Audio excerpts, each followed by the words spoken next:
Hi guys, good afternoon. It's cooking time again. So ayan, gagawa tayo ng ang ating recipe ngayon is soy glazed chicken. So ayan, magluluto tayo ng chicken again, and of course may rice tayo, at ang ating rice is sushi rice. So ayan guys, ang ating lulutuin ngayon is chicken.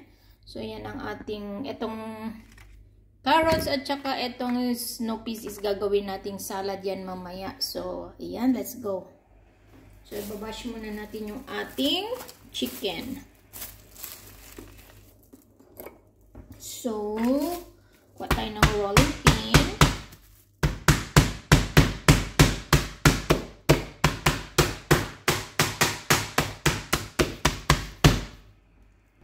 So, once na ganito na yung chicken natin kanipis, pwede na ito.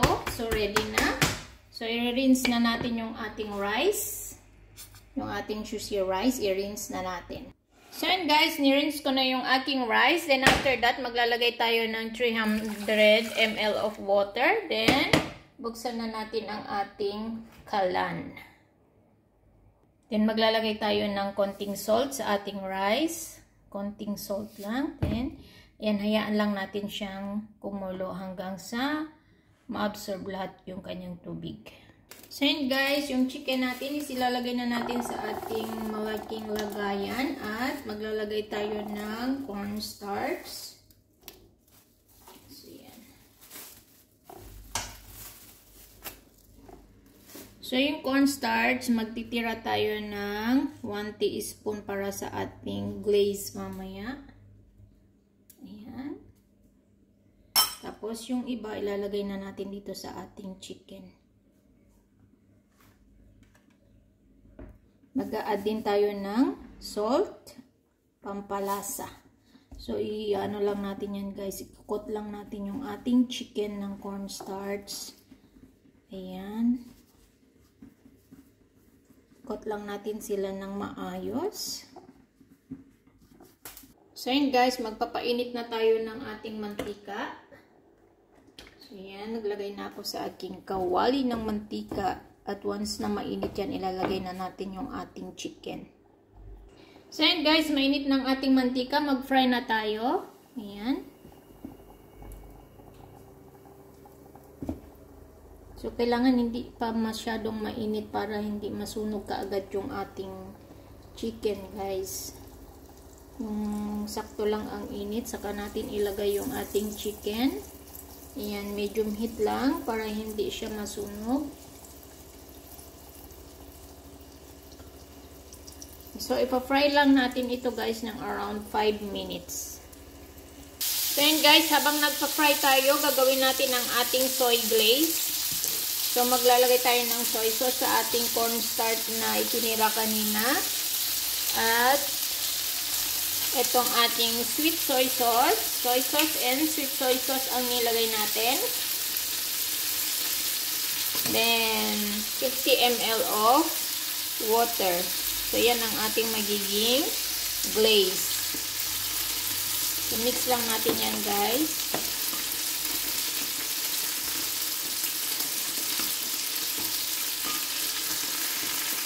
So, babalik na rin na natin ang ating chicken.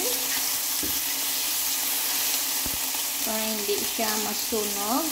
Ayan, kailangan sa medium heat lang yung ating kalan para hindi masunog yung ating chicken. Saka hindi siya ma-overcook. Kasi pag na-overcook ang chicken is nagda-dry siya. So, yan. Let's fry it for around 2 minutes.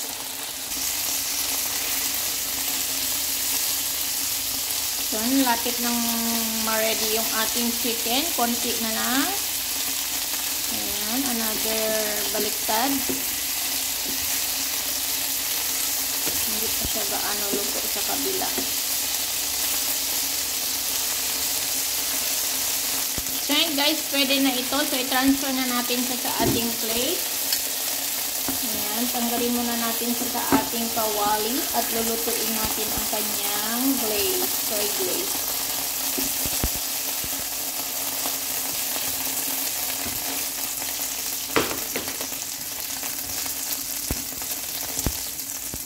i-dry natin ng tissue yung ating kawali. So, hindi natin kailangan ng oil. So, yan guys. Once na nalinis na natin yung ating kawali, natanggal na natin yung oil niya, ilalagay na natin yung tinimplahan nating glaze, yung ating soy glaze. So, yan. Lulutuin lamang natin yan sa mahinang apoy ng ating kalan. At once na nagtiken yung ating glaze, ilalagay natin kaagad yung ating chicken. So, babalik natin itong ating chicken, guys. So, yan. Diba? Ano na siya. Nag-chicken kaagad yung ating ginawang soy glaze. So, yan. Luto na yung ating chicken, guys. Soy glaze chicken. Luto na siya. So, okay na ito. Patayin na natin ang ating kalan, ang ating cooker.